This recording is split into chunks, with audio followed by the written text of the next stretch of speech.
your product?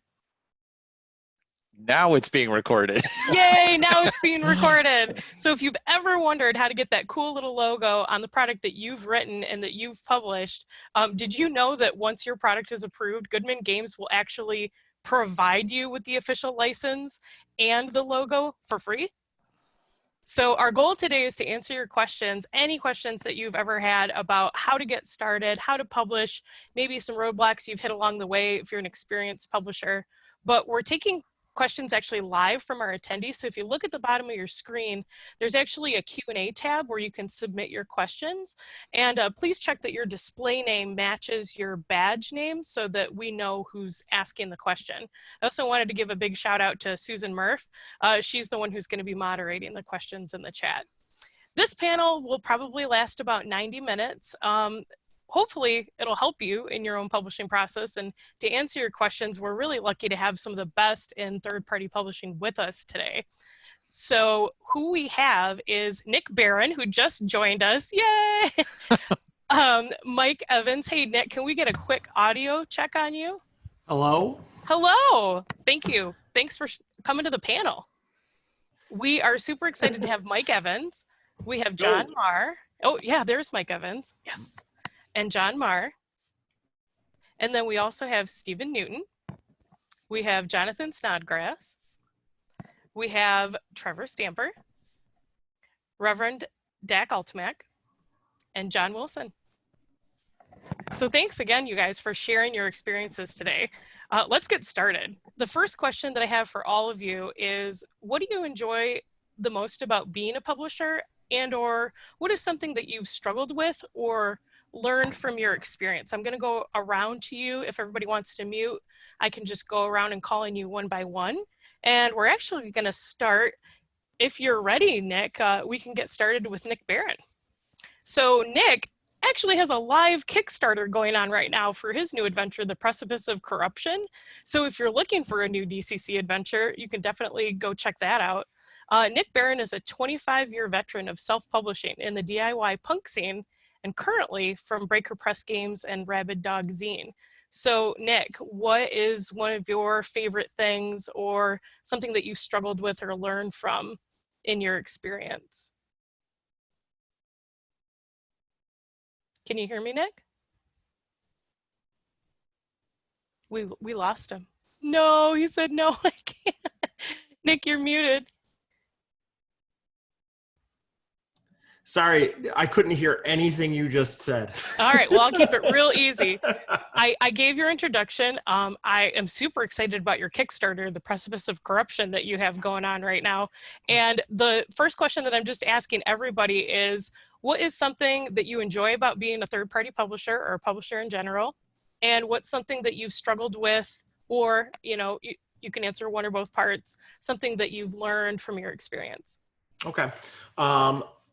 I have always loved the idea of being able to take something that an idea in my head, turn it into a physical thing, get it out to people. Like, one of my greatest joys is having that idea and it turning into the thing. And then the day that I ship everything out the door and I'm like, I did this thing. It is incredibly rewarding. But yeah, the challenges, you're always learning. There's always new things that you can learn, always things that you can do better. I think the thing that I enjoy the least is actually physically packing things.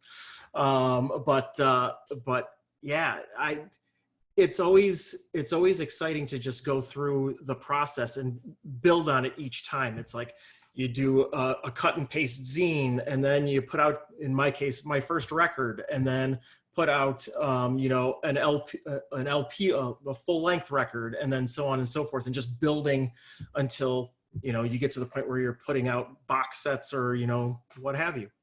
It's exciting, always something to learn. Yeah, that's great. I love that you compared it to the music industry too, because we know that DCC is rock and roll. So I like that you made that comparison. Next up, we have Mike. Mike Evans is behind DIY RPG Productions and has written Hubris, A World of Visceral Adventure, Death is the New Pink, The Star Runner Kit, and the upcoming barbarians of the ruined earth. And he is, in his own words, a delight. So Mike, same question. I would say the thing I enjoy the most about this is, to mirror what Nick said, that you take something that is in your brain and make it a product. I also like really pushing the envelope of not just falling into the tropes of what an RPG module is or adventure or a setting, and really trying to push it forward. And I love working with artists and layout designers because it just becomes so much better than one person, and it becomes this cheesy, beautiful flower. And then the one thing I'd say that I've learned is you got to have patience when you're working with a team of people, because we all, even if we're doing this full time, we have other clients, we have other obligations that we're doing. So even though it's your shiny thing and you're excited to have it come out, if an artist is taking a little bit longer to do something, have that compassion and empathy to understand that they probably have a lot of crap going on in their lives too. So I love that. I love that you talked about the human element. Like, we're not machines that are like pushing out a, stamped made product. Like No. this is all an individual labor of love. So that's what D&D does. We do things differently. Okay. I'm going to move on to John, because, John Marr, man, the Purple Sorcerer from Purple Sorcerer Games.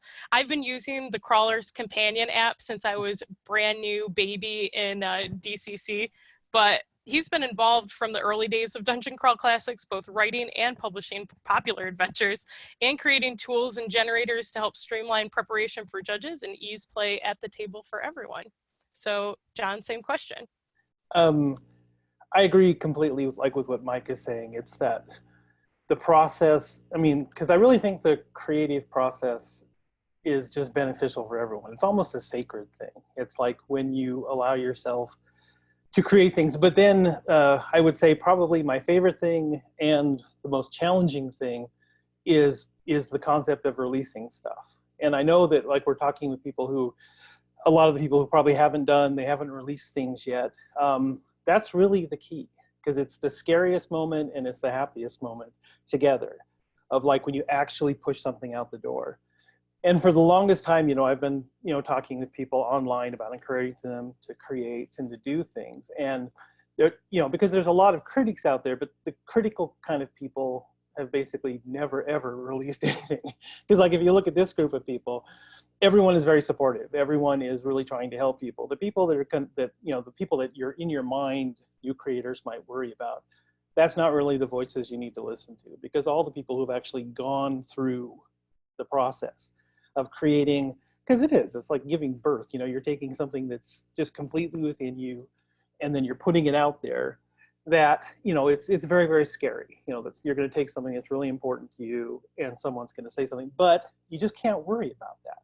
And so those are the two things. It's because once you actually get it out there and you start hearing back from people, and like they talked about, when you see someone holding your book, or or using the tools, and I see the character sheets on the tables at the conventions and stuff like that. If I'd never created it, you'd never have those experiences. So that's the thing. You have to be brave enough to put your creation out there, and then you learn and you grow as you do that. I think that's a great answer, because I know a lot of creatives, a lot of writer friends, a lot of artists, there's always that worry of release and just holding on to it, worrying that it's not good enough, and never just bringing it to fruition can be a painful process. So I love that you're encouraging everybody that, yes, once it's printed, unless you print another edition, that's what it is, and that is good. And same thing with everybody that's involved in the project. So I think that's a great thing to hear. I just want to remind our audience that we are taking questions in the Q&A tab. Our panelists are here to answer your specific questions. So if you can go ahead and just type any questions that you have in that Q&A tab, we'll look forward to answering your questions. So next we have Stephen Newton. Stephen Newton is the guy behind Thick Skull Adventures, one of the original third-party publishers for Goodman Games. Stephen's adventures for Thick Skull Adventures include Attack of the Frogs, The Haunting of Larvick Island, and the latest horror Western, The Last Will and Testament of Obadiah Faulkner, which I had the pleasure of playing in. He's also the writer of a few DCC Halloween horror adventures. They Served Brandolin Red, The Corpse That Love Built, and Scrag Creep.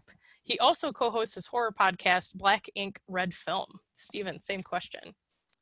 Hey, everybody. So thank you, Laura. Thanks, everybody, for attending. The most rewarding part, so a lot of people have touched on, yeah, it's wonderful to see your stuff on shelves. And some of the most rewarding things are, you know, when I see people that have actually played the adventure, they'll post a review, or they've, in fact, I think Jonathan reskinned one of the adventures. So, you know, when that kind of stuff happens, it's always a buzz. The one thing I would add that really hasn't been talked about too much yet is just being part of this community itself. So Joseph Goodman is incredibly supportive for any third-party publisher, whether you're brand new or been around a while. And the amount of support you can get by just asking questions on Facebook or MeWe or Twitter or anywhere you might have Discord now, it's just really to get that energy about people that are all excited about a common interest has been one of the most rewarding pieces of this publishing journey that I've been on for the last few years with everyone. And then I would say, you know, like the bad parts of it, there's a lot of minutia at the beginning when you're publishing, like, okay, I got to set up these accounts, and I got to get a web presence, and I got to, you know, all the checklist project manager part of the publishing process isn't the most fun, but you only have to do it once. And as I said, there's a lot of people there to help you. So don't be intimidated by it. If you've got an idea of like, hey man, I want to publish my Marshmallow Peep class for Easter and have that a playable character sheet, I would say do it. And, you know, we will help you get it out there. So just go for it. That's awesome. That is the theme of this panel. Just go for it. You can do it. Like, we believe in you. We can't wait to read what you've written. Like, that's pretty much the theme. And the people who are here are the people who've been brave enough to do it time and time and time again. So next we have Jonathan Snodgrass, who, I'm not biased, but man, I enjoy being at your table at your games. So Jonathan Snodgrass is an avid gamer and the founder of Tuesday Night Fiend Club. He's written and illustrated Vehicle Mayhem and Starcrawl, DCC supplements based on ideas developed from his home campaigns. So Jonathan, same question. Yeah, thank you. And I think that kind of leads into what's been my favorite thing of putting stuff out there is being able to share the stuff that goes in my home table and share it out and get it out to people. It's it's always been a big part of my life. I mean, for years, gaming, the amount of time I share, the adventures, the stories we share with people at the table, and being able to get that out and kind of show to people like, this is the awesome stuff my friends do. This is the great stuff that we're doing together.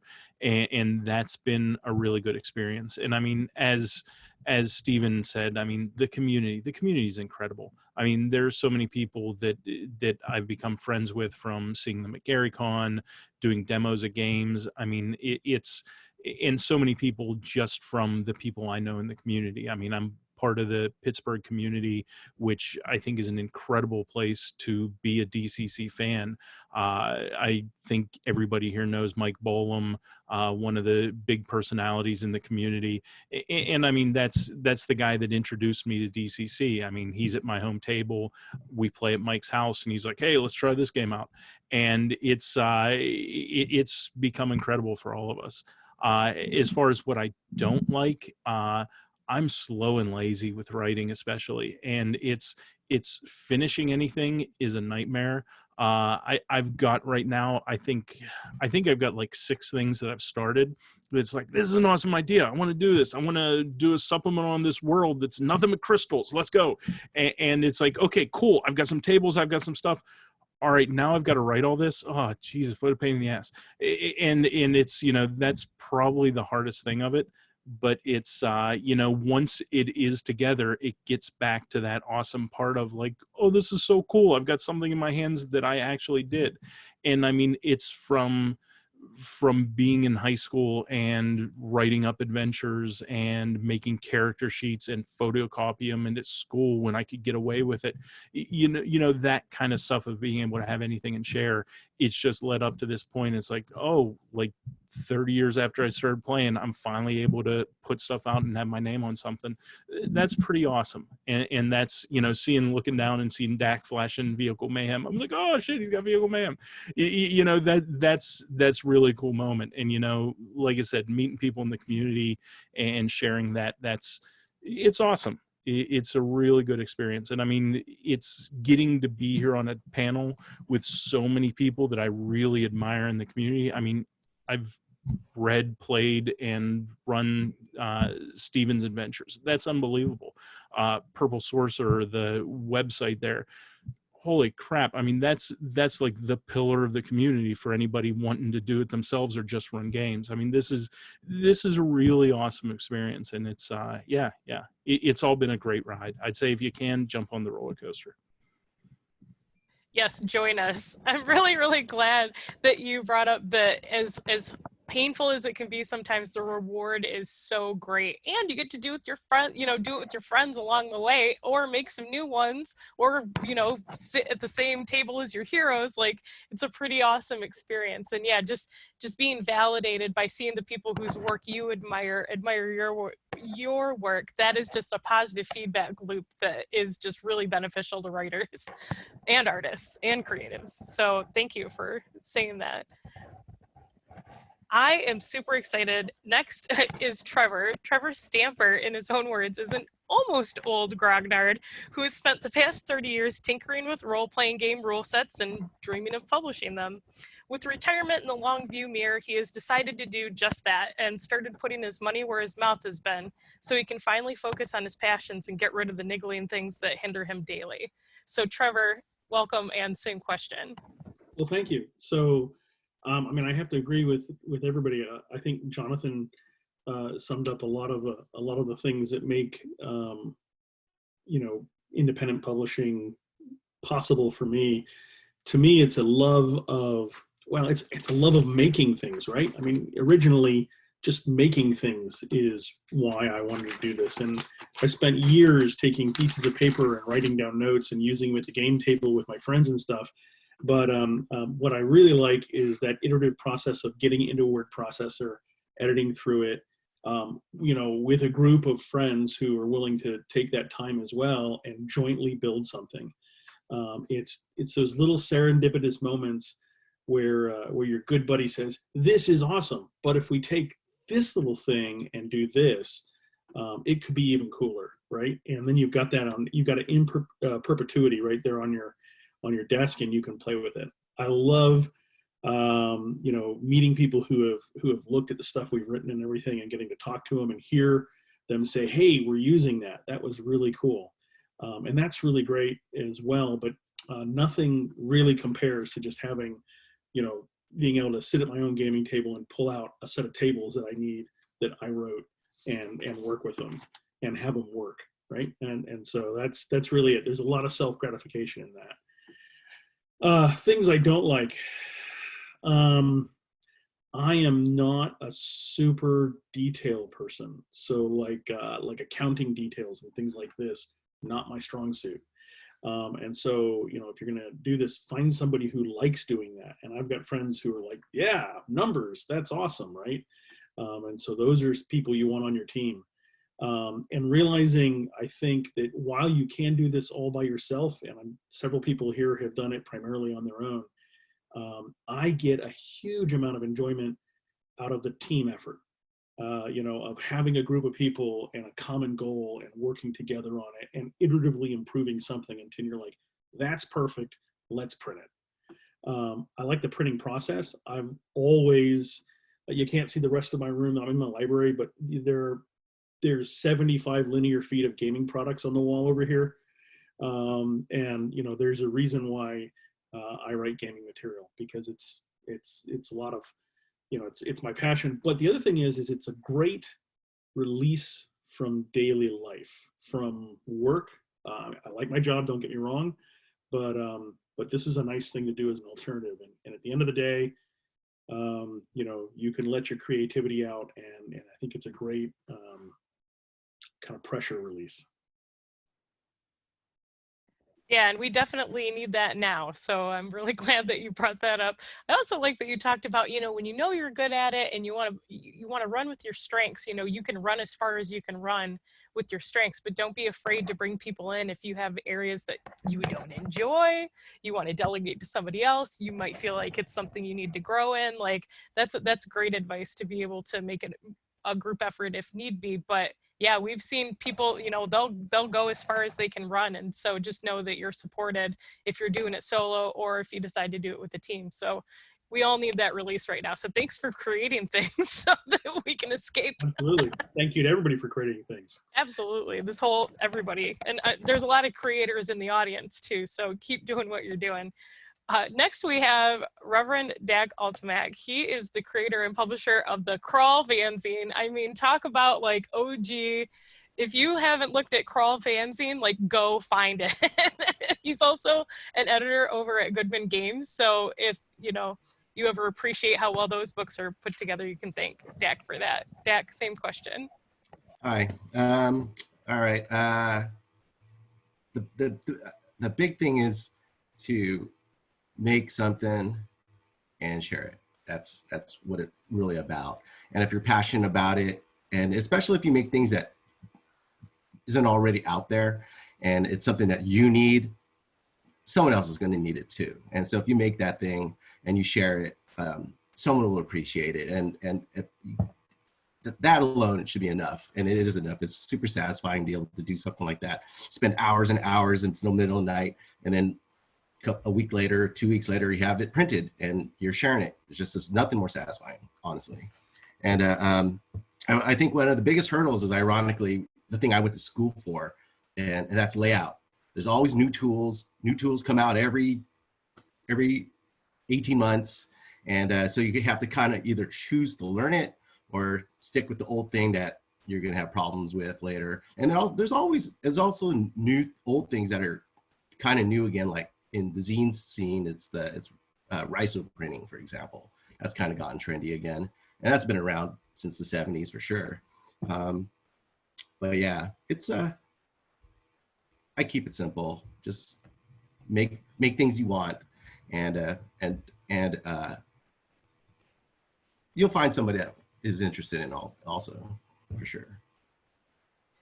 Yeah, that's a really good point. Like every song that was ever written, every book that was ever written, like it didn't exist in the world until that person made it. And so even if you have an audience of one, which is you, who needs this thing to exist, like just keep creating and put those things out into the world and you will find your audience. Like you will find the people. Like we have different posses depending on, you know, what third-party products people are fans of, and it's kind of cool to see like what type of people gravitate towards certain things, and then some people just like everything, so do it for them, you know. They're gonna love whatever you put out. Last but definitely not least, we did say the magic L word, which is layout. And I know John Wilson, in his own words, is just like you but different. He's written, drawn, edited, and laid out various bits and pieces of the Gong Farmer's Almanac since 2015. Written and drawn for other publications, created more than a dozen monsters for DCC, and produced zines of his own so far. He's also determined that chickens cross roads to get away from us questioning their behavior. So John, same question. All right, there, I'm unmuted finally. Well, I'd have to echo a lot of what everyone else has said, you know, just the idea of having an idea, it becomes a physical product that people can pick up and enjoy is greatly satisfying. The community is fantastic. The support and enthusiasm you can get for an idea, whether that's a zine, a full-blown book, or just something you're throwing out there into whatever community forum you're on, Discord or Facebook or the Goodman Games forums or any of that. A couple of particular things I guess I would add on top of what everyone else has said. As an upside of creating stuff, I had the pleasure at the first Gen Con I went to I was there to work the booth for Goodman Games. There was a couple picking up various things. They hand me this big stack of products, and while I'm tallying it up for them, the woman was looking at the zines that were in front of her, picked up the first zine I produced for DCC, flipped through it to a page that said uses for a dead giant, giggled, and immediately said, "We have to get this also." So that was a pretty satisfying moment to actually sell this, like, you know, giddily happy woman, one of my own products. As for Pitfalls, I've had something that I've had written for a very long time that I keep trying to, I want to do something with the layout on it that's going beyond the 2 columns black and white text. And every time I land on something that I think is going to work and start building it and creating it in that direction, something falls apart on the availability of what I'm trying to do. So I have to keep jumping back to square one and then figure out, okay, what do I do with this now? So that's been a challenge, just to stay with the project as it's hit these obstacles and keep going with it. You know, that is something you may have to face as a third-party publisher or any kind of publisher, of just having setbacks. And do you keep going, or do you go to a different project, or what? So something to be aware of anyway. Well, that's great advice, because as creatives, when the creativity flows, you want the timeline and the world to line up with that same creative process. And, you know, delayed is not denied, and you get to decide where you want to put your creative energies. So I appreciate you saying that. And also, just again, the rewards are greater than the pain, like just being at a booth and actually seeing somebody buying your product, like, and enjoying it, or running it at a table, or hearing your own words coming from a judge's mouth. Like, what a treat that must be. So thank you, everybody, for introducing yourselves. I really appreciate everybody taking their time here today. We have about an hour left, and what I'm thinking is, I've got some questions from the audience here. And so if I look down, I can still hear you. I'm still listening. I'm going to be picking what questions to throw to you next, because it looks like we've got about 7 lined up. So the first question is from an anonymous viewer. I'm going to throw this question to Stephen. They say, would you consider podcasts and vidcasts part of third-party publishing, especially now during COVID-19 distancing? I think it's a 2-part question. So I would say podcasts and vidcasts are absolutely part of the community. So, you know, things like Spellburn and DCC Mayhem, but I think it's Corey is doing DCC Mayhem. So absolutely, you can be a part of the community and create valuable and interesting product through those mediums. It's just not necessarily an adventure per se, but it's absolutely as valuable. And then as part of COVID-19, the second part of that, I would say Zoom and other online tools has really helped me play more games at a time of COVID-19. So I've had the ability to play games and meet with people and participate in a way that, you know, I think there was a faction of people that were doing online gaming, or a collection, but now it is much more available to people, and people have really embraced it. So I think that's what COVID-19 has done for the community in its own weird way.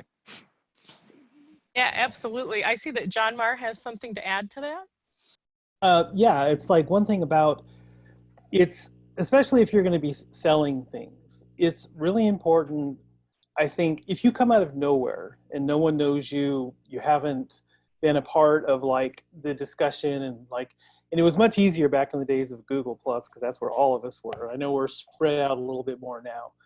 But anything you do where you're just like participating in the community, like through a podcast or a vidcast or whatever you're doing, if you're doing that, when you do finally, when your product comes out, then when people know you, then you just have that, you know, that built-in audience, which is, I think, really important. So anything you want to do to participate will help in, you know, publishing your own stuff. Yeah, that's great. I think that pretty much all I can say to our audience is take notes, because these are like wise lived in words. And, you know, you can watch back this, this recording later, but if there's something, you know, everybody hopefully will hear something today that they need to hear. So thank you everybody for answering that question. The next question I have is from Marr's Homeworld. They say, like Nick, I'm a veteran of the cut and paste zine tape trading scene back in the 90s as well. This climate of indie generated content for the DCC community being warmly received is really encouraging. However, I'm bored to tears with the Kickstarter model. My question is, how would you recommend, and since she's from a similar background of as Nick, and Nick is in a Kickstarter right now, I would like to actually throw this question to Nick. But I know there's a lot of people on this panel that have Kickstarter experience or Kickstarter alternative experience, so feel free to jump in after Nick. The last part that she says is, the question is, how would you recommend reaching people in the scene, most of whom seem very receptive to indie material, without spam bombing them? Social media is something that I've been away from for about 4 years, and it would take a lot for me to be interested in wading into that vitriolic ocean again. What is the new alternative to the Kickstarter? That's a hard question, because social media, I definitely spend way too much time on social media. Breaker Press has a Instagram account, a Facebook account, now have a Discord account, a Twitch account, and so there's all these different social media platforms, and you know, all of them are ways to get your stuff in front of people. If you don't want to go through the social media route, conventions. Go to conventions and run your stuff at conventions. Get it to the people. You know, if you've got a gaming store in your or multiple gaming stores in your city, you know, contact them. Be like, hey, I want to run this thing. I'm putting out this zine or this module or what have you, and I would like to, you know, present it to people. And most stores will be like, yeah, that sounds great. You know, anything that's going to help them get people in the door. So yeah, I would say that if you can't do it through social media, take it to the streets. I love that. That's how Brendan does it. I mean, Brendan just runs to conventions and will run games at them all day long. And so just be like Brendan, be like Nick, be like anybody you've ever seen promoting their own project. You know, walk up to them, be in their game, sit at their table, ask them, you know, what are you doing? You know, why is your project so popular, other than the fact it's great? But like, if that's a skill you want to work on, there's plenty of mentors that can probably add on to this. So I'm going to go with what Mike Evans has to say, and then Dak after that.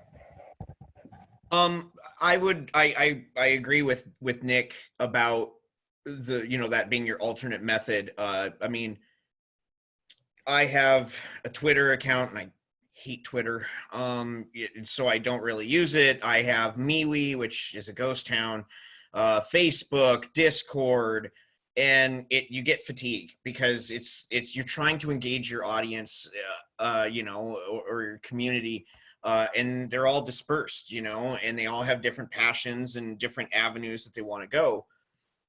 As far as like an alternative Kickstarter model, I understand that there's a lot of fatigue for it. But like with Hubris as an example, I was writing Hubris for 4 years before I kickstarted it. And I have a blog that's, I think, almost 12 or 13 years old now. And it's getting the same age as my underwear. But anyways, personal problems aside, the thing is, like, I was writing that for 4 years and I was posting it religiously on my blog and I was running games.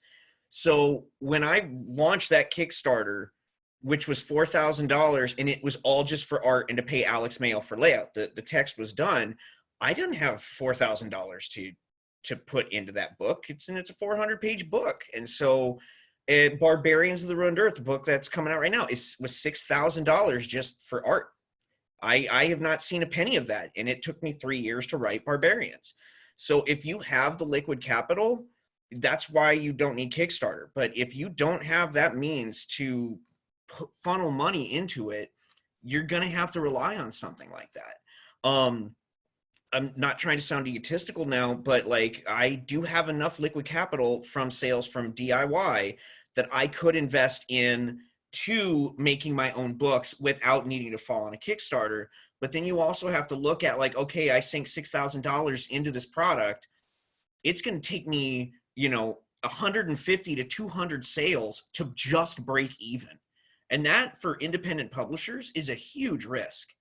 So, I don't have an alternative for you if you are an independent publisher and you don't have a name out there. Or just have a lot of money. Yes, if we were all independently wealthy and could quit our jobs and just write whatever we wanted full time, like that's the dream, and to have that self-sustaining, funding your product. I do think the social media fatigue is real, but if you connect with your community and you create a community around it, hopefully it can be more of a joy, if you do decide that you either need the help or don't want to risk your own capital to be able to publish. I mean, that's Kickstarters or set your healthy boundaries with your social media. You get to decide how much social media or how many Kickstarter updates you want to put out. So you get to decide how you want to interact with your community, and the people that are going to support you are going to show up. So just good luck navigating that process. And I'm going to throw to Dak and then Jonathan. I've never used Kickstarter personally, but I've bought a lot of things on Kickstarter, so I see how the model works. Back when it was just G+ and the Goodman Games forums, it was a lot easier to connect with the community for sure. But using today's social media, you got to look at it as just auxiliary as just a tool of staying connected with your community than it being the only thing. Because even though I met some of these guys online originally, I eventually did meet these guys, some of these guys in person at the shows, at the conventions basically, and some game days, stuff like that. And so, but the only way you can use, I just use social media, I don't use social media. I mean, I use Twitter and I'm terrible on Twitter. Don't even look at my Twitter. And, yeah, I think it's more about your community is more than just social media. You got to actually meet these people, become their friends, get their emails, and you just keep in touch. And that's the only way I use social media pretty much at this point. That's all I got to say. Man, that's great. And like, I wasn't kidding when I said like OG, like person-to-person interaction, like just the crawl community is such an awesome community, and it starts with the creator. So I think that that's a really good example to follow as well, especially if you're identifying what you do or don't want to deal with. So I'm going to throw to Jonathan, and then I'm going to throw to Trevor. Yeah, so my perspective, another thing that I might say for that is, and I hate to say it, but don't necessarily aim for the stars. You know what I mean? Put something out there and expect I'm going to release something. Some eyes are going to get on it. Some people who are into this kind of thing are going to read it. But don't think you're going to come out of this selling 2,000 copies of your zine about, different insects of the dungeon. It's not going to happen. And I mean, that's kind of setting my own expectations fairly low for Vehicle Mayhem. That was the first thing I did. I wrote it myself. Most of the art in it is pictures I took of the miniature cars I used for the games and some crappy art I did myself, and it worked. It was fine. And for promotion of it, I went to local game stores, I went to conventions, and the biggest outlet for me though for selling was the Goodman Games web store. Goodman Games is reaching a lot more eyes than I'm ever going to reach through my kind of half-assed promotional efforts. And Joseph Goodman is incredibly supportive of third-party publishers by doing that. And that really worked out. I mean, through that, I was able to then turn around and say, okay, now I can do Starcrawl. Now I can do the thing that I'm super excited about, that I've been working on for years with my home campaign, and put this stuff down. And turned around again. Most of the art was done myself. The art that I didn't do, I had the people in my gaming group do it. I mean, they put it down, and I mean, fortunately, I've got some folks in my group, like Dave 8-Cylinder is an incredible artist. He's a guy who has his own record label. He puts out electronic noise music, stuff like that. And so he was able to really help me with a lot of that kind of stuff, as well as providing some of the really standout pieces of art in the book. And it's through that, I mean, it's all, I haven't used Kickstarter, but everything else has been that same kind of, okay, let's start small. Now I can do something else. Now I've got the book out. Now I've got a little bit of a fan base, so I can put out an adventure. And my first adventure did pretty well for me. Again, I'm not selling thousands of copies, but I don't expect to. There's a lot of people that I've met through conventions, people online, stuff like that. People are discovering it, and that's cool. But like the others here have said, I mean, your best promotion, if you don't want to do Kickstarter, your best promotion is going to do the grind. And I mean, I know myself, I hate the grind. I hate the hustle. I hate walking in cold to a game store and saying to somebody, hey, you know, I've got this little thing, and then pulling out my little black and white zine and saying, here, can you sell this? I hate that, but that's what it takes. You know, on the flip side, though, if I show up at a game store with my stuff there and say, hey, I want to run this. This is my book. I want to run this adventure next week. And here's what you can sell it for. We can do a consignment, whatever. Being willing to be flexible with local game stores, that's going to get you your reputation. That's going to get you known locally. And then from there, you can take it to social media and online. That is great advice. And also just focusing on your core group and your core location and your friendly local game store. My personal background is my uncle owned a comic book store for 25 years and a gaming store, and he hosted games there and had a whole series of shelves where it was all local work, local comics, local artists, local gamers, local writers who produce gaming products, and then they would come to the store and run those games. It may seem intimidating, but it's worth it. So if you want to do more of that person to person, that can be way less stressful in the long term, because then you actually develop real relationships and real connections with your community. Trevor, what do you have to add? So I just want to say that, Jonathan, I think that a zine totally devoted to the insects of the Underdark would be phenomenal. Yeah, well, once I said it, I started thinking. I was like, you know what? We need more bugs. Yeah. we absolutely need more bugs. I think the thing to think about is this, Mars. I think you need to think about social media is about communication, and what everybody's told you is, if you're not going to use the social media, you're going to have to pound the street with your feet and go find people, whether it's at a convention or at local, your friendly local gaming store or something like that. So you need to ask yourself what your goal is.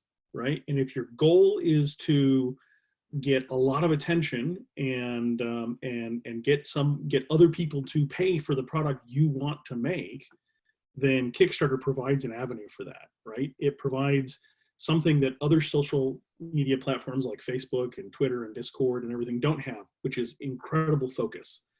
I don't know about anybody else, but I have no reason to go to Kickstarter unless I'm willing to spend some money on somebody else's idea. That's the only reason you show up to that venue, right? I mean, it's kind of like the idea that I only go to the grocery store to buy groceries. I don't go there just to hang out. That's different than a gaming store, right? Sometimes you go just to hang out, even if you're not going to buy something. So you need to think about what your goal is. If your goal is just to get a couple of things out and to hand assemble them yourself and then have that, that's a really low cost goal, and it doesn't require a huge amount of effort on social media or in local friendly gaming stores or at the grocery store, right? You can do that all on your own. If you need something and you're looking for very specific product specifications, I want to produce a 400-page book.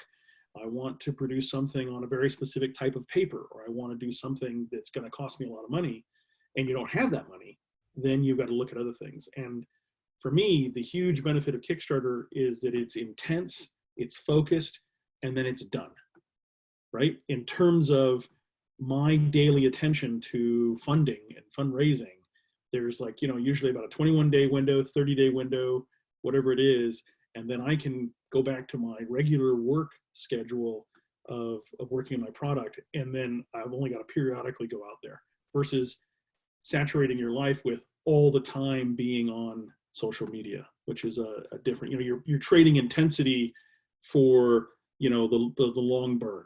And I think that's the thing you need to think about.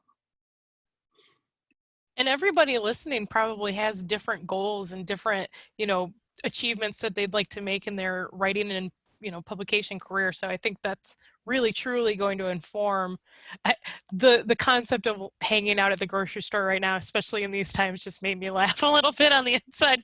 So it's a really good analogy to just like spend your time where you enjoy it the most, you're getting closer to your goal, and we'll be here as a community to support you.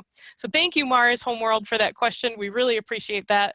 My next question is from Mike McFarland, who I believe I just had the pleasure of playing in a game with yesterday.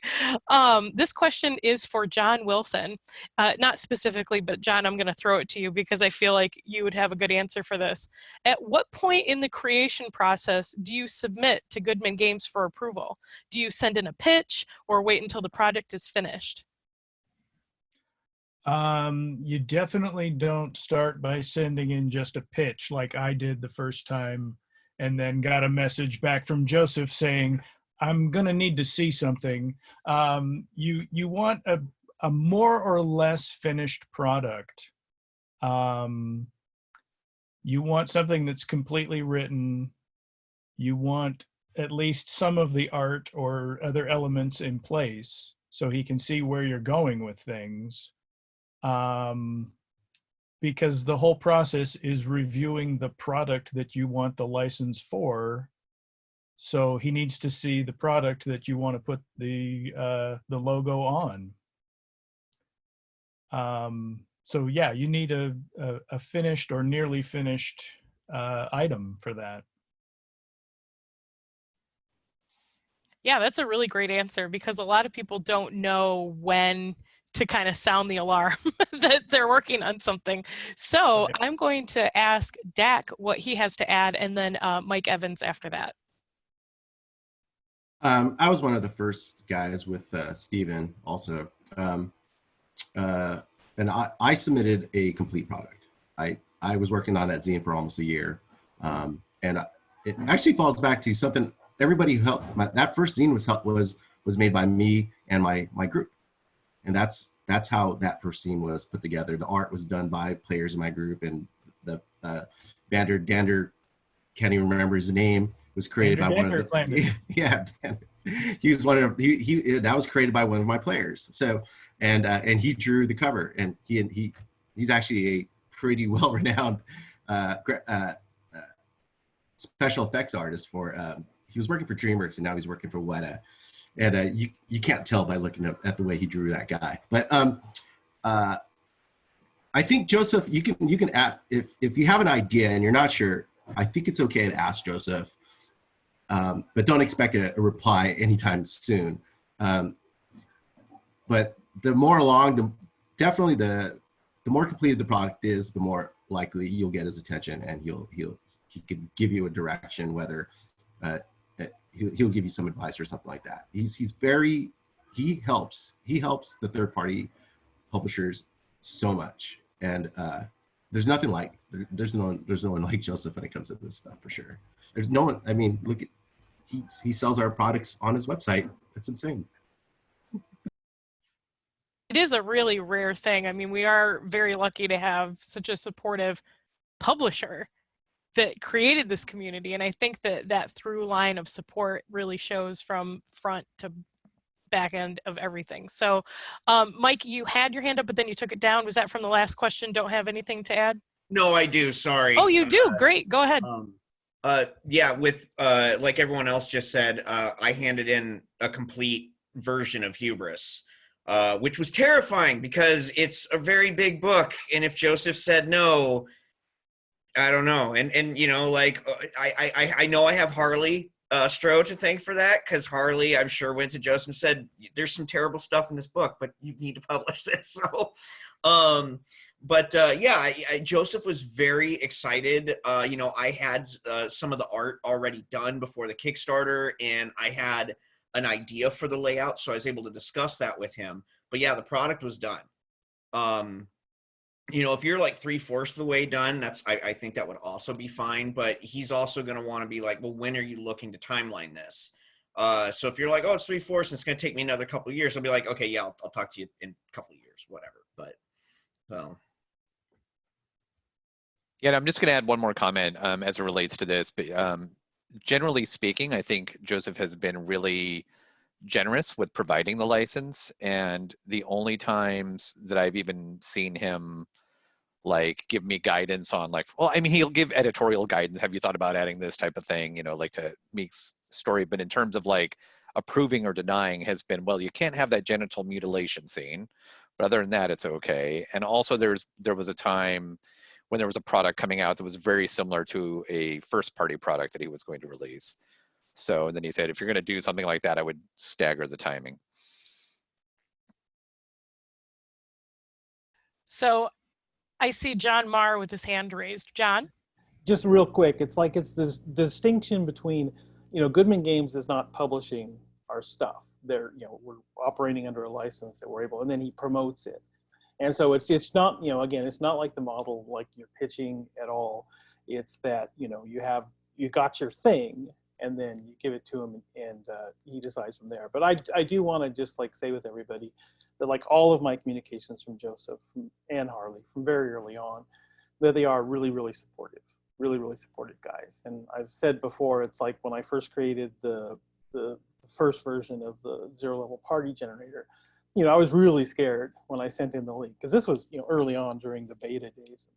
And if Joseph and Harley hadn't been so kind and supportive in response to it, I never would have submitted Perils of the Sunken City. You know, but just like everybody else, I mean, I went and I wrote that thing. I took like my model was, you know, my wife and my son went to the game store on the free RPG day or whatever it was called back then. You know, and they came back with that quick start rules, and it had that, you know, the first adventure in there. And I looked at that model and I wrote Perils of the Sunken City based in it. But yeah, but again, it's like these are great people. And again, though, I mean, it's like that there's a professional component to it, that you want to have it looking like, you know, you want it to look before you send it in, and basically ready to go.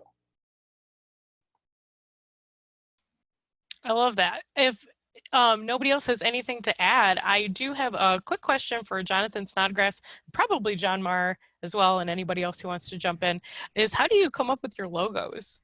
That's a question from an anonymous user. Well, I think mine's kind of obvious. It's the Misfits Fiend Club. I redrew with a helmet on it because that was kind of our home group, the Tuesday Night Fiend Club, and that was that. Yeah, so.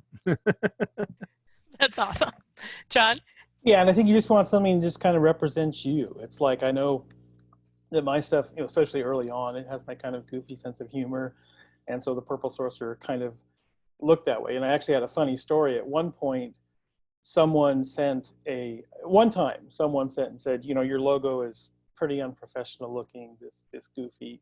And I responded to the guy and I said, well, you know, thanks for the feedback, but for my audience, I think they get it and they like it. But he hadn't used his real email address. And so it went to some lady out there in the middle of nowhere. And she wrote me back the nicest letter where she's like, this person seems really mean. And your response was really kind and on point. So it made me feel good. Well, you know, we need more of that. They're like, I'm going to work with you. So yeah, for sure. So I have another question here from Stefan Surratt. I'm going to throw this question to Nick Barron, but Trevor Stamper, if you think of anything you want to add, I think this question would be good for you as well. What resources are out there for the project management side of publishing? Writing advice seems to be much easier to find than project management advice. So Nick, you're in the middle of a project right now. This is an interesting question. I'm trying to remember. There is an application on the internet that I was using for a little bit, and for some reason it's slipping my mind. For a long time, I actually had a cork board, bulletin board, and I would write down on a piece of paper. It would be like, acquire art for this, acquire art for that, get this done. And I would manage all of that on that. Currently, looking for my day planner. Anyways, I actually do most of my project management right now in my day planner. And I have an ongoing list. Okay, this needs to be done. This needs to be done. This needs to be done. And each week when I turn the page, I push everything that I didn't get done over to the next week. But there are online applications to do exactly that. And I wish I remembered the name of the one because it worked exactly the same way as I did my bulletin board. But for some reason it's slipping my brain. But yeah, that's basically it.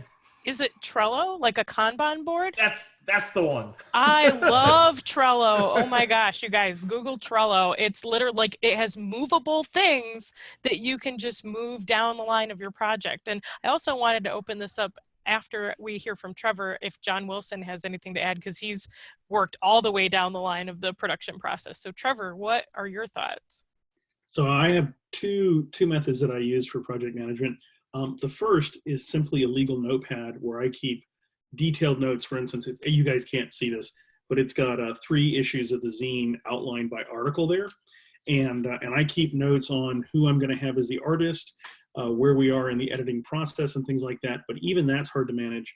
I find that I have a dedicated hard drive with a backup and then with a cloud backup. And I use tags. I know in Mac, Macintosh, you can color code these tags. And so you can tag folders and you can tag files. And I tag the folders within an issue. I'll literally have a master folder that says, here's issue 1. And then within it, I have all of the different sections that I'm working on. And then with each of those, I have an art assets folder and a manuscript folder and any other types of notes that I want. And I tag those things with colors. So red means we're still in writing manuscript. Green means manuscript's done and we're moving on to art. And when I get to blue, that means that it's ready to go to, for layout. And I'm going to be working on layout there. And I find that A, it's absolutely free, or as free as your computer costs you to start with. B, it's very simple and allows you to be really flexible. And what it does do is you will get used to opening your folder. I'm looking at my folder here on my other screen. You're used to looking at an issue or a project or whatever, and just looking at the individual folders that are chapters or topics or whatnot. And you can, at a glance, manage that. Now, the other thing you can do is you can also do that in Excel. Excel can get really complicated. When I was working on my dissertation, I was doing genetics, and I had a whole bunch of color coding for different cells on where we were. And what it does is it allows you to get a visual gestalt of where you are in the moment. And so that's another thing you can do. And I find that color is incredibly useful for me. And in just popping in my brain, this is what happens. And then a notepad and a to-do list. And I keep extensive to-do lists. And then I scratch them out when I'm done, which is incredibly satisfying. And I add to them when I need to, which is not as satisfying. But that's just how that is. So yeah, it's simple tools. The simpler you can make it, the better. And it needs to be something you will do. So. That's great. Any kind of organization that appeals to you visually, the colors is a great idea. I know on that Trello board, I know we mentioned Trello earlier, you can change the colors of things on there as well, but whatever Trevor, those were great systems. So like if you want to copy that or make up one of your own, just know what your code is and what your legend is, and then you can make a system that works for you. Did anybody else have anything to add to that question, or did it? Oh, go ahead, John. Yeah. Oh. Which John? I'm sorry, John Marr just put his hand up. John Wilson, okay. Did you have something to add as well? Well, I was just going to quickly say I think I'm the Luddite on the panel for whom the term project management seems highfalutin. I mean, I literally just have scratch paper that I write notes on and cross stuff out. And the other thing I do to keep track of things is I just physically have things on my desk. Like, this is the thing I need to work on right here. so I can't forget that I need to work on it because it's right in front of me. I don't actually use any kind of online or digital way to track that, project progress. I just have notes and things physically in front of me. Well, I know you definitely get things done because you are rocking out layout on the Gong Farmer's Almanac right now. So whatever system works for you, if that pile says you need to get done, then that's a good system too. Well, John I Marr, guess that's the message. If they're wondering how to do it, it's, experiment and whatever works for you. Yeah. that's right. John Marr, I'm going to throw to you, and then Mike Evans. Okay, just real quick, but it's like first thing I used to do, which is just a task manager, and it works pretty good for me. But like I've never met anybody in the community that was really good at task management, or maybe some of it's behind the scenes. So it's not a barrier to you being successful, but it is something you learn as you go along. But it, especially as your projects get bigger and more elaborate, then establishing a system that works for you is good. And then real quickly, something that Trevor mentioned about how he has his information, the stuff he works on is backed up in multiple places. And really quickly, but it's like some of these projects that we've worked on have taken years. And it's like the idea that like if everything is stored locally, even if you have it backed up locally and something was to happen, the idea of losing your heart and soul, like Mike talked about working for 4 years on Hubris, and the idea of like you have a fire in your house and it's gone. So yes, you have to have it backed up locally in your house, but you also have to have some way that it's backed up off-site.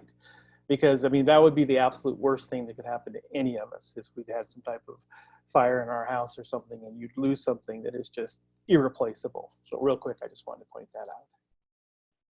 Yes, backup off-site, backup in the cloud. Like your work is so precious, and that's probably the best project management advice, is just make sure you don't lose your work, because that could set you back a lot. Mike, I want to throw to you at the end of this question, but I also want to throw you the next question after that, if that's all right.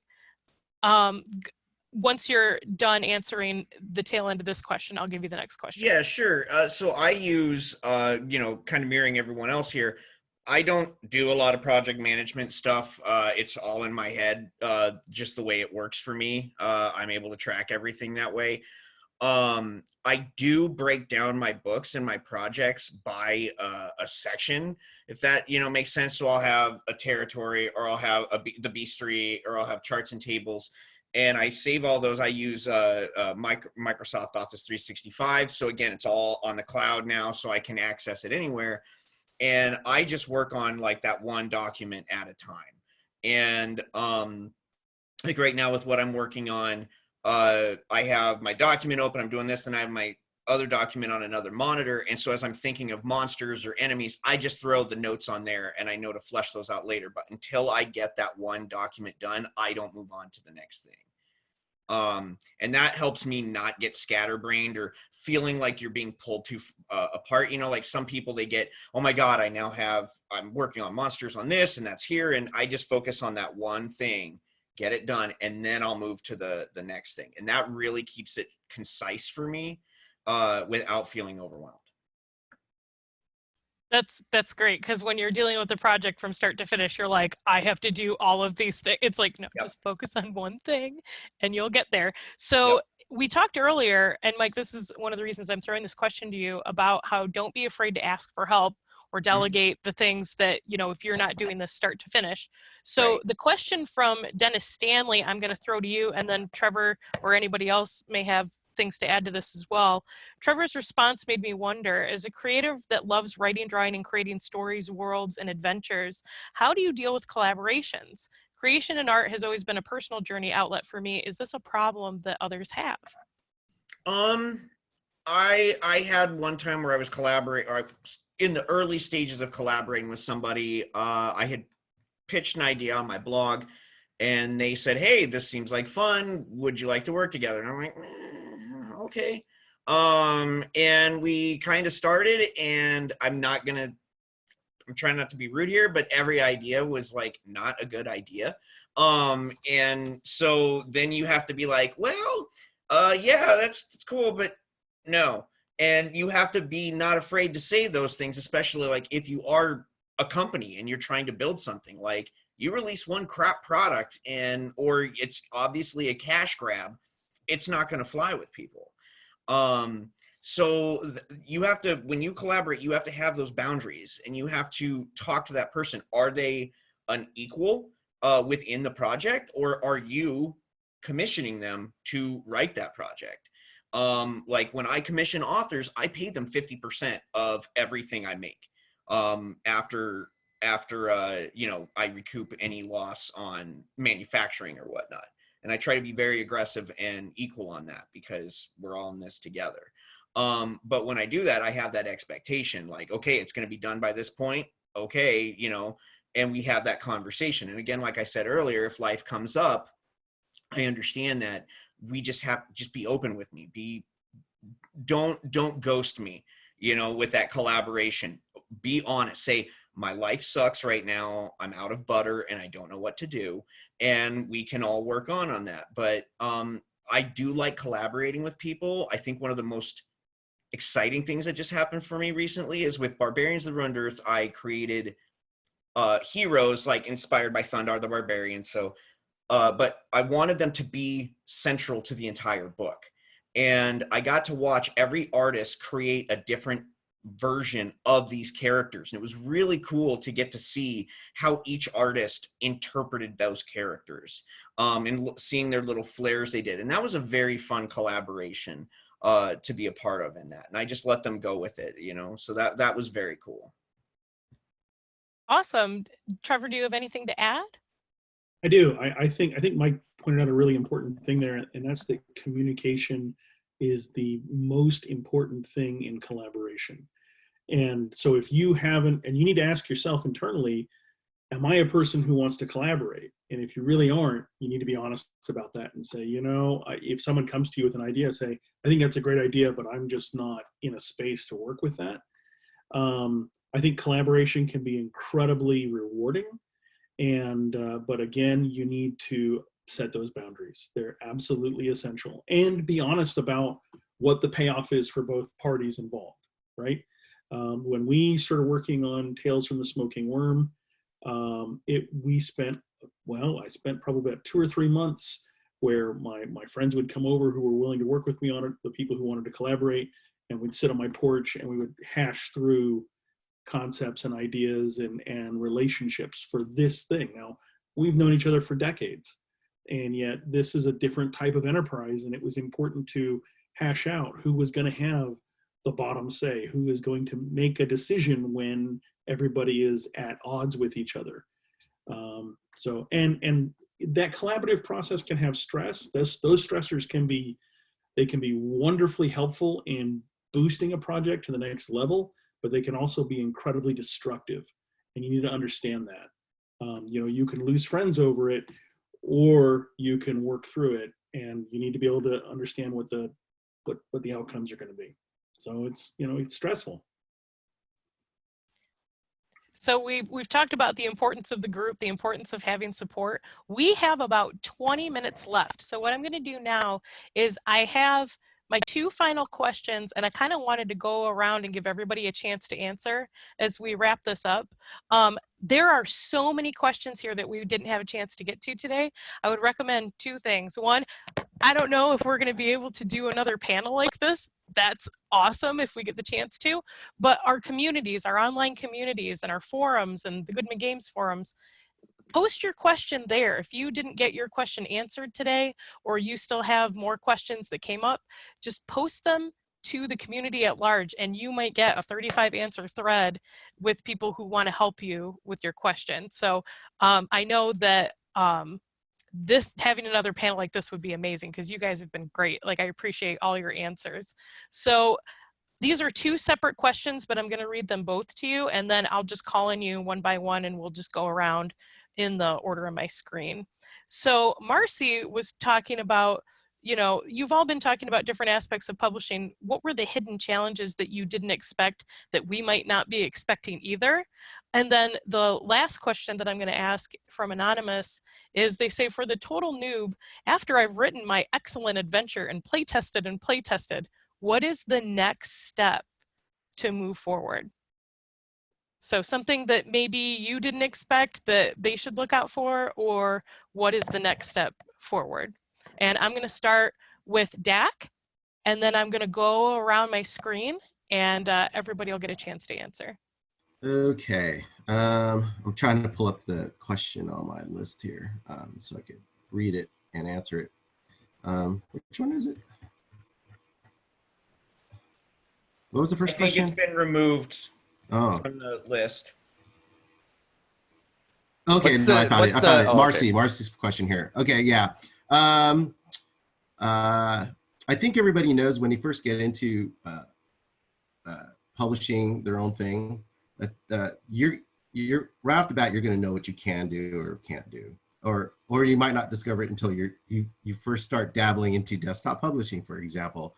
I think you just got to be ready to ask the community and find someone that can help you learn that, do it. Otherwise, you just got to grind through it and learn how to use the tools that exist. Like you even going to different printers are going to give you different answers, and it's weird. I don't know why. They have the same machines in the back, but for some reason, one printer is going to say they can't do it, and another printer is going to say they can do it. You're going to have these problems, and you're going to come across these no matter what. So you got to be ready for that, and you got to be ready, and don't expect to know how to do everything. That's the big thing too. I mean, I come from a background of I went to school for graphic design, so I knew how to use the desktop publishing program. I went to graphic design in high school where I had cut out little pieces of plastic and had to black out where the holes were and stuff like that before I took it into a projector and took a picture and stuff like that. I did all that stuff. So I knew I was comfortable with that stuff, but the stuff I wasn't comfortable with was talking to artists and having them, like you have two different things in your head of how it's going to look like. Like I've worked with John. John did one of my covers. I've worked with other John, who did a bunch of stuff for me too. But everybody's gonna have a different vision, and things are not gonna fit together. Just be ready for that. And it's okay not to know how to do certain things, and the community will help you discover that kind of stuff. The last question, I've written my excellent venture and play tested and the next step to move forward. I would have other people play test it and read it and play test it, and just because it makes sense in your head is not going to it doesn't mean it's going to make sense in another judge's head. And so make sure other players, make sure it's been tested that way too before you even start thinking about layout and art, but do have in mind what you want it to look like, because modules look different these days, especially a module published for Mothership is not going to look close to a module published for DCC. They're completely different approaches, and there's no right or wrong either when it comes to that stuff. So definitely, if you wrote this awesome adventure, make sure another judge can run it and take notes from there and correct from there. And then from there, I would start asking publishers what the next steps are. And I guess that's what this is for. And that's when you start talking to artists and layout artists. They could be the same guy sometimes. They could be the same people. That's awesome. That's a great answer. Jonathan, I'm going to throw to you next. Same two questions. Yeah, I mean, first off, just to start with the second question, exactly like Dak said, have somebody else read and run your stuff.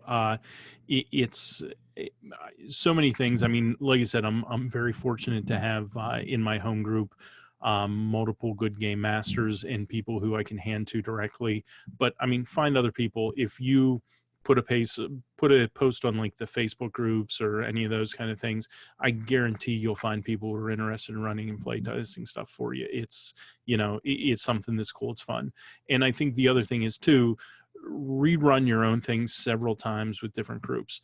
Right now is a really, really good time to be doing that kind of stuff with distancing, people are really anxious to get onto Zoom, Roll20, whatever, Discord, and play some games. So it's really easy to pick up games, get groups. And I mean, one thing that I've done, I've got an adventure that I'm doing right now that I've play tested more than I've ever play tested anything. Because with all this, I mean, we've had Cyclops Con, Gary Con Online, DCC days. I've run this adventure at least 6 times now, just in the last like 4 to 6 weeks, and it's just been over and over. And I'm finding a lot of stuff. Like there was I ran the adventure yesterday, and it's everybody has gone through one direction through this adventure. So I really focused on this, and they threw me a big curveball, and they did something that no one else has done. And it was like, this is great. This is something unexpected. Now I kind of am going back to the drawing board for it, but it's, keep going through it. And from that step, I mean, have the idea, exactly like you said, there are options for using Kickstarter, for doing it completely on your own. Your first step, I think, before you make a decision on that is figure out what things are going to cost. Even if you think, I've got some money set aside, I can do this myself, I can put it out. It's just when the rubber hits the road of how much it's going to cost to print something, from the difference of, I mean, it could make a difference. If you're looking at a print run of 100 copies and you see the difference between 20 pages and 26 pages or whatever, that's going to be a big difference. And that might change things like your cover price. Keep that in mind. If you plan on listening through the web store or anything like that, you need to have something like an SKU or something like that on the back of it, along with the price on the cover. So if you say, you know what, I'm going to sell this for $3 because I want everybody to be able to get it, and then you run it to the printer and now it's costing you $2 a copy, and I'll still make $1 a copy. Well, not really, because now when you're going to be selling it, if you want to sell it to anybody, you're going to be giving it to them for anywhere between 40 and 75% of that cover price. You're not going to make that. So I mean, just little things like that of kind of figuring that out, and the first step of that, of understanding your costs, is going to be finding a printer. And I mean, printers, it's not going to be, you're not going to reach out to a printer and they're going to expect you to say, here, send this file to me today to get on the printers. No, that's what these guys do. Call them up, say, hey, this is what I want to do. This is exactly what I want. They'll come back to you. They'll lower your expectations a little bit, and they'll give you a ballpark price that you can work from. So yeah, I would say that would be my first step. That's awesome. And you covered a lot of things of like what you could write the most perfect adventure, and then your players and any players that use it are going to give you something totally unexpected. Yeah. And then you go back to the drawing board. So just to streamline for time, since we have about 10 minutes left, let's just focus on the last question, because I think we answered Marcy's question. What is your best advice for the next step? We're going to throw to John now, John Marr. Probably the thing that I would say is to find the people that you can work with and establish a relationship. It was very early on. Stephen, I'm trying to remember how we first started sending stuff back and forth when like the early adventures, and we would read through them and do a proofread, and for just like catching errors, but also we would give ideas back and forth on how to things that we might want to look into improving. So finding the people that you can work with in the community that you trust to go back and forth with is a really important step. Yeah, I know we talk about community a lot, but there is really nothing that we can do without each other. You can't do this in a vacuum where you write your own adventure and then like you put it in a box and like nobody ever sees it. So in order to get it out into the world, that's really good advice. I'm going to go next with Stephen Newton and then John Wilson. So I'll try to do the clipboard part of it. So you've written it, you've play tested it internally and externally. It's now written. What I typically do now is I start layout as the next process. So I lay it out without the art. I figure out how long I want it to be. I'll have blocks for art. Once I've got the layout done, I will get the artist and I will start commissioning that. At some point, all that stuff comes back. I'm going to not talk about the publishing part of it at that point, because we're talking about, getting started here. So let's assume that you're just going to publish something simple. If you're printing it, that's a whole process that we've talked about. If you're going PDF, you have to start going with all the RPG Now, like where you're going to print this PDF at. So you got to start setting up all those accounts.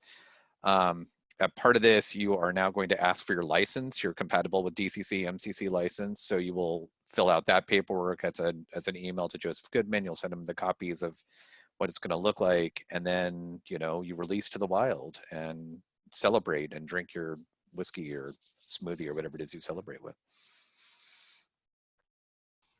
That's awesome. I heard the magic L word again, layout. John, what do you have to say are the best next steps? Oh gosh, I don't know that I have anything particularly different than what's already been said. I'd actually kind of rebel slightly and go back to Marcy's question a little, because it does feed into this. Please do if you have something unexpected.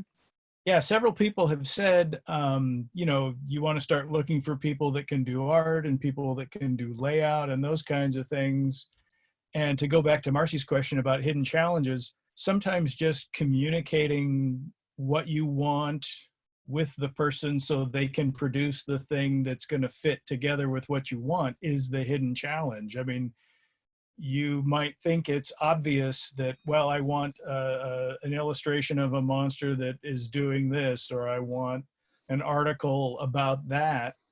And if you're not specific or you're not thorough in what you're asking, you can end up with something coming back at you that's very much not what you want or incompatible with what else you're doing. And I've certainly bumped into that both as a contributor and as somebody looking for somebody to contribute to something. So it pays to work on your verbal communication skills and be specific in what you're asking for, and to make sure the person can repeat it back to you before they actually do anything.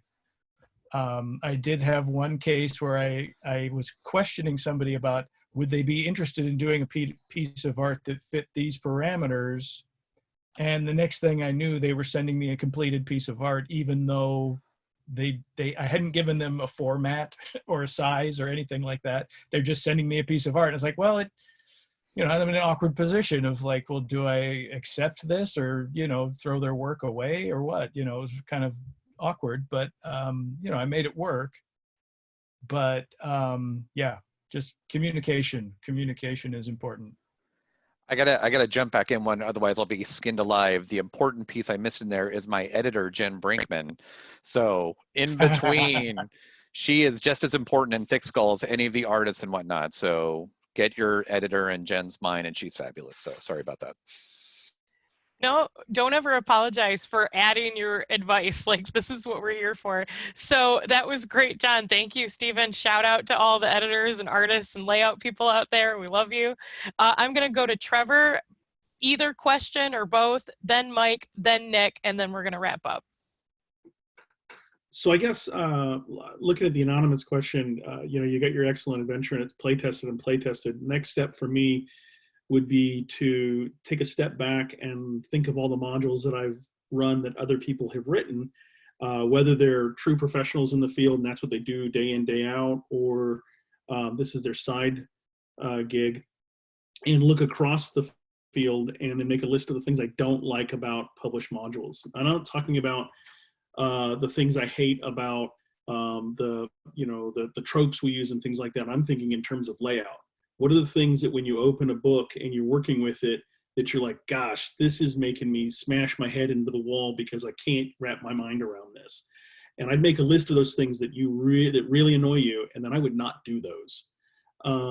So, you know, it's really important to this to me again is a important communicative step to yourself and the audience of how do I make this awesome module playable at a table by a total stranger who only has this in their hands and can't call me up and say, hey, Trevor, what did you really mean when you said these words? And so thinking about design and layout in terms of flow on a page is a really important thing. And I would echo everything else everybody else said, but I'm looking for something that's a little different here so that we're not just saying the same words again and again.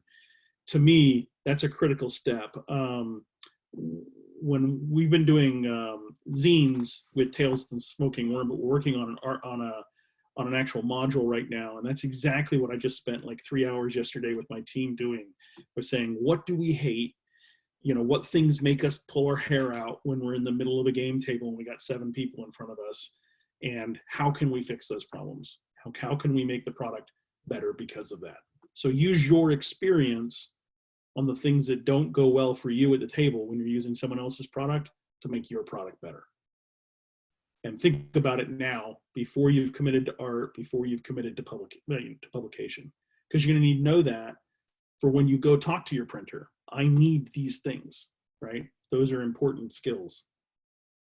That's great. The more clear, the more specific you can be, and knowing the true core of your product and how, you know, there should only be things in your product that you like. If there's anything you don't like about your product, it doesn't need to be there. So that's really great to take that world experience. Mike, you get to tell us anything that you can think of as far as something you encountered that wasn't expected, or what you think best next steps would be. First, I'm just going to say to Trevor, preach, brother, preach. All right. Like, the first thing, one of my recommendations I have, and this is if you are lucky enough like I am, my wife reads my RPG stuff and she's not a gamer. And so she looks at it, and if she can't get it, that means it sucks. And I need to rework it so a non-gamer can get it. And I'm not talking about jargon and any of that crap, but I mean just the base mechanic or the base purpose. And she's approaching it from an outsider. And the way I always look at it is 90% of my games, I have first timers at my games. And I need to make an impression on them to get them to enjoy this hobby. So that is instrumental to me on that. On the art aspect, always when you start with an artist, make sure they understand to send you pencils first. Like, do not send me inks, and if you do, I'm going to be grumpy, because I not most of the time I don't need any tweaks, but it helps, you know. I would also say, you know, for the play testing, get your layout, you know, get your editing done. Editing first. Don't go to layout. Get your editing done first. It saves work for everybody. And then you talk to your layout artist and you say, look, I have a picture of a dinosaur with rocket eyes and a Gatling gun mouth, and it has to be with this section. And they'll go, okay, and they'll make a note to block it, but let them do their job. Let them get their layout done.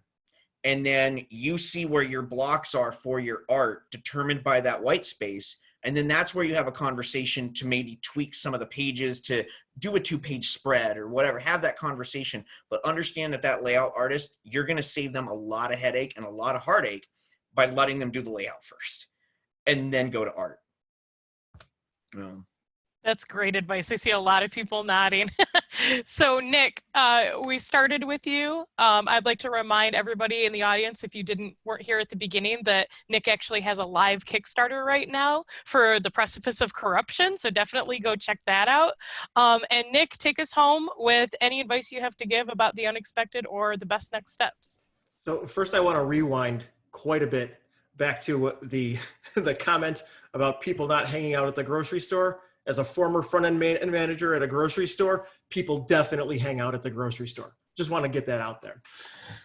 So that being said, there were a couple of points, and Mike really focused on one of the things that I was going to lead into, which is that when I was working on Rabid Dogs, which was my last Kickstarter, I was doing it as a cut and paste zine. And so I had a vision in my head of what the layout was going to be like.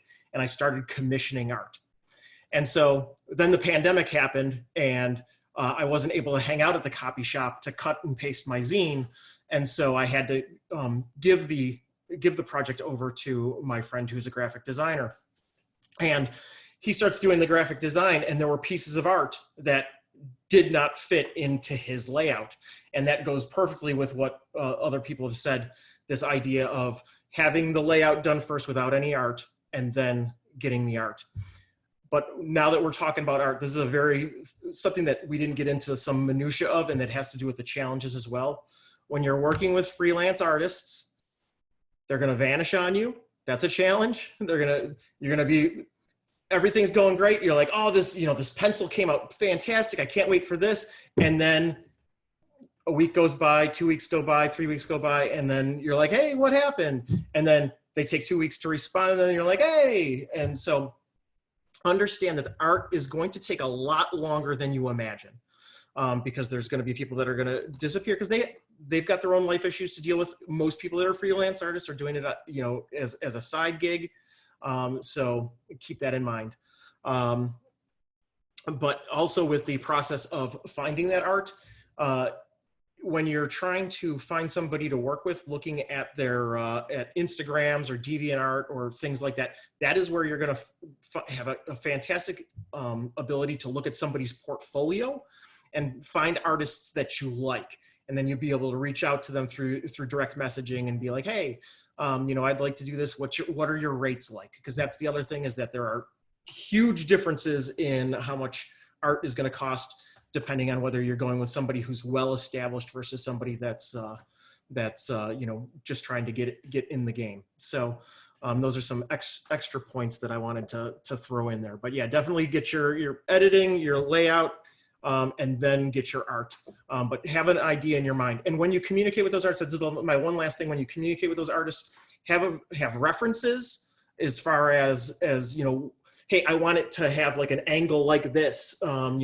Here's this picture from Monster Manual 1 that I really like the composition of, and be able to articulate the type of vision that you have for the piece of art, and give them a baseline of what you're looking for. The more information they have, the better your piece is going to be when it comes.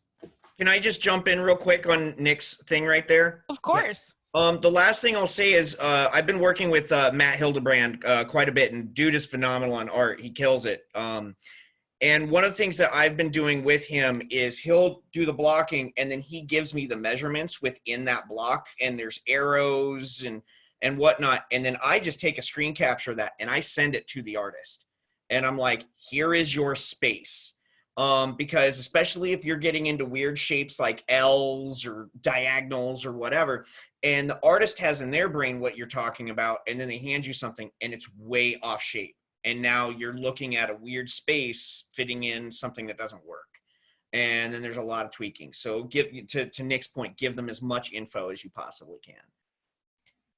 That is great, great, great advice. And shout out again to all the editors, artists, layout artists, everybody that it takes. If you could do this solo, or you could have a whole team of people and a fully fledged company that produces this. So I just appreciate our panelists so much. Thank you so much for taking your time to answer all of these questions and sharing your stories. Now, audience, are you ready for your call to action? If you've ever dreamed of publishing, or just to continue publishing with a third-party license, get ready, because now is the time. Goodman Games is actually actively looking for more cool stuff to publish with the third-party license, and wants to feature the third-party publishers in their newsletter and in upcoming blog posts. So on top of that, there was a great blog post just recently put out by Susan Murph on the 7th. If you want to go back to the Goodman Games website, check out the blog and read the whole post. Once you publish, I don't know if it's commonly known, that Goodman Games actually buys your product and puts it in their web store. I know we mentioned that at the top of the panel, but I can't really think of a more supportive community or a lot of other publishers that are willing to do that.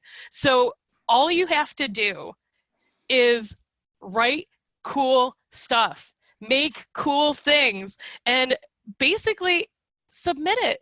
The email that you're going to need to email if you have any more questions or just want to move forward in your publishing with a third-party license, email info@goodman-games.com, and again, be very specific about your questions or your fully fledged product that you'd like to submit. And then Goodman Games can actually buy your product once approved and sell it in their web store and at convention booths. So thank you to everyone who could join us today. Thank you to the audience. Thank you to our panelists. Hopefully everybody heard something they needed to hear. And even as mentors, our incredible panel of mentors, I'm sure you guys are still learning from each other as well. So that's all we have for you today. Thanks for joining us, and go make cool stuff. Thank you, Laura. Thank you, Susan. Thank you, panelists. Thank you, audience. Thank you. Thanks, everybody. Be well. And I'm going to stop recording.